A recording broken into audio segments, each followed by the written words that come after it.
The 70th World Health Assembly, on the nomination of the Executive Board, appoints Dr. Tedros Adhanom Ghebreyesus as Director General of the World Health Organization.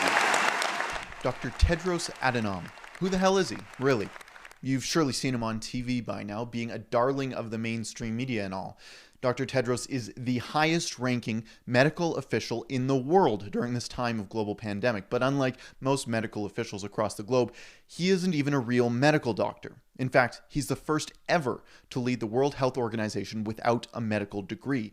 Tedros is simply a communist academic, and I'll get back to that in a sec, who has never cured a patient in his entire life. But of course you wouldn't know that, because the mainstream media doesn't want you to question the UN, WHO, China cabal. See, Tedros, he's actually a politician who hired a public relations firm in the United States to help him get the lucrative top job at the WHO. Mercury Public Affairs put together a snazzy presentation for him to deliver to the global body, but when it came time for him to answer questions, well, let's just say it didn't go too well. Thank you very much, and thank you very much, Dr. Tedros, for your presentation. You focus on fragile states and hard-to-reach settings, but with very little clarity on the WHO mission in terms of the development agenda. So how can we translate your views in terms of a development candidate? Thank you. Sorry, but the question is not clear. Can you clarify, if I may ask? Sorry. How can you better explain your claim of being a candidate from the South, a development agenda candidate?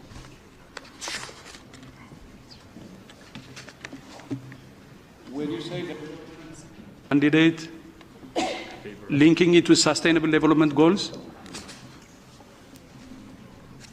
I would like to ask you, which technical cooperation areas do you regard being the nice-to-have or so-called the pet topics of the member states in which the WHO is currently active, and you see the least value added in the organization action? Thank you. Sorry, can I ask? Maybe if you can repeat, not clear, or if you can.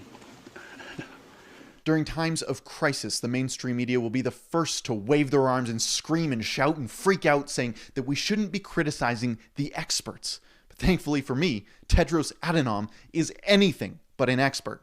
Rather, he's a communist revolutionary who oversaw a violent government in Ethiopia from several senior positions.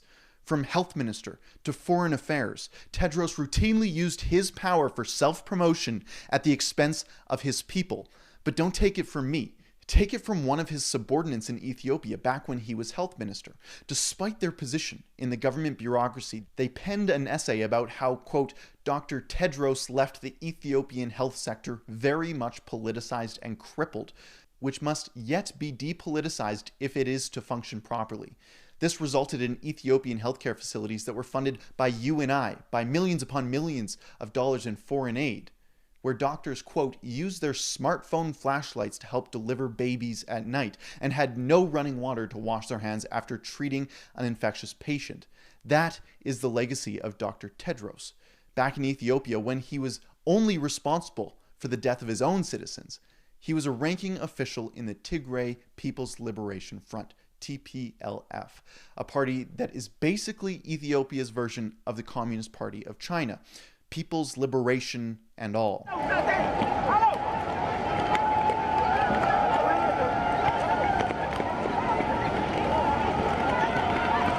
The TPLF was so cruel, inhumane, and deadly that it was, quote, listed as a terrorist organization by the United States government in the 1990s and is still listed as one by the Global Terror Database because of its unfortunate habit of carrying out armed assaults in rural areas. See, Dr. Tedros' government oversaw the forced relocation of 15,000 people. As it tends to be with forced relocations, it didn't end very well, for the people, that is. It sparked massive protests in 2016, where Human Rights Watch documented the brutal regime killing its own people in the street, curb stomping them, bagging their heads, and shooting them. Tedros says that the global community blew this way out of proportion and got in a fight with the Human Rights Watch in a series of public letters. Now, this will sound like a parody, but it's all true. Here's Tedros' letter. quote, Human Rights Watch encourages opposition violence in Ethiopia. That's from the Ethiopian Ministry of Foreign Affairs, while Tedros was leading it. Human Rights Watch has deliberately given impressions and made claims that they know to be false, totally didn't happen, about the recent events, notably the Eritrea tragedy on October 2nd. Now, I'll define two words there for you. Eritrea is the Ethiopian version of Thanksgiving, and a tragedy is an unavoidable disaster. Does this look unavoidable to you?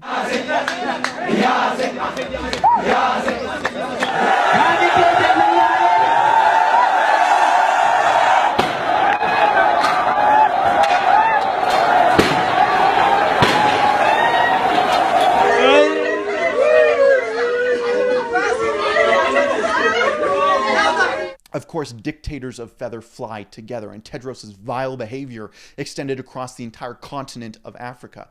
When the president of Kenya was set to be on trial at the Hague's International Criminal Court, well, Tedros rallied the leaders of Africa's dictatorships to say that they've rejected the double standard that the ICC is applying in dispensing international justice. That's a quote. Tedros told the delegates, quote, we underscored that sitting heads of state and governments should not be prosecuted while in office. That's what Tedros said. He actually believes that. Just a few months after the brutal killings and human rights violations in Ethiopia, Tedros stumbled his way to the leadership of the WHO. Now, of course, he didn't get there on his own because he's a gross incompetent. He's displayed that throughout his whole life. He got there with the help of China. Anything is possible. Let's get to work together for a healthier world.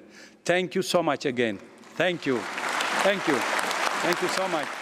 According to Washington Post columnist Frida Gaitis, China worked tirelessly behind the scenes to help Tedros defeat the United Kingdom's candidate for the WHO job. That was David Nabarro. Now, Tedros' victory, she says, was also a victory for Beijing, whose leader, Xi Jinping, has made public his goal of flexing Chinese muscle across the globe. Now, what was the first thing that he did when he got the top job? Well, of course, he nominated Robert Mugabe to the position of UN Goodwill Ambassador. You, of course, don't need me to remind you who that thug is. He's the dictator who single-handedly oversaw the demise of Africa's breadbasket. President Emerson Mnangagwa was in charge of internal security during the Gukurahundi massacres, where thousands of people were killed, allegedly by forces loyal to Robert Mugabe, the former president. Executed dissidents with his Fifth Army, a North Korean-trained death squad, and was an agent of China himself. The Chinese were the muscle behind Mugabe's installment as dictator for life, and this nomination wasn't just a nod to his fellow African dictator, it was a nod to China. It was the first of many favors that he's done for Xi Jinping, the most recent being the cover-up of this global pandemic. Giving China's African dictator a Lifetime Achievement Award was a move to solidify China's geopolitical power within the United Nations. So that was then. Since the beginning of his political career, Tedros relied on a cabal of East Asian communists in Africa, from the Chinese to the North Koreans, to prop up his African dictator pals. I guess we shouldn't be surprised that his loyalties haven't really changed. Leopards don't change their spots. He is rotten to the core, and the world is currently paying the price for it with the lives of our families and elders. You may have seen this tweet by now. Everyone across the world is scratching their heads as to why Dr. Tedros' WHO lied to the world on January 14th, saying that human-to-human transmission just wasn't a thing, even though it was obvious that it was. It took them until January 23rd, after global outcry, for them to turn course and come clean, instead of lying for China. Imagine if governments mobilized then to secure PPE for their healthcare systems, instead of scrambling to do it now. That wasn't even his most recent blunder, though. Tedros' outright refusal to call the rapidly spreading disease a pandemic to avoid embarrassing his Chinese overlords caused untold problems. Not until March 11th, when a total of 114 countries were reporting over 110,000 cases of Wuhan pneumonia, did the WHO finally cave and call it a global pandemic. Tedros isn't just a villainous communist who ran a government that killed their own in the streets. He was also accused of covering up several cholera epidemics in his home country when he was health minister. Bad press, not good, you must understand. By now, you must be seeing the trend here.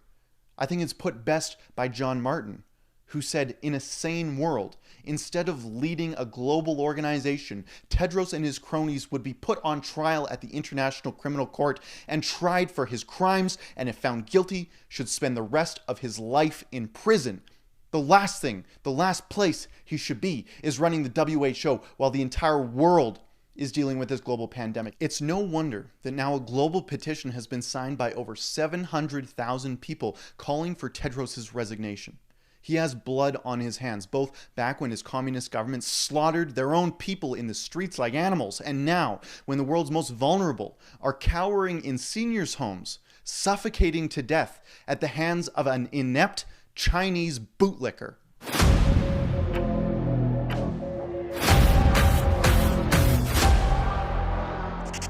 Thanks for checking out our coverage here at Rebel News. If you could help us out at helprebelnews.com, it would go a long ways to keeping Rebel News afloat during these times. If you pitch in a few bucks there, we'll be able to keep continuing bringing coverage like this to you.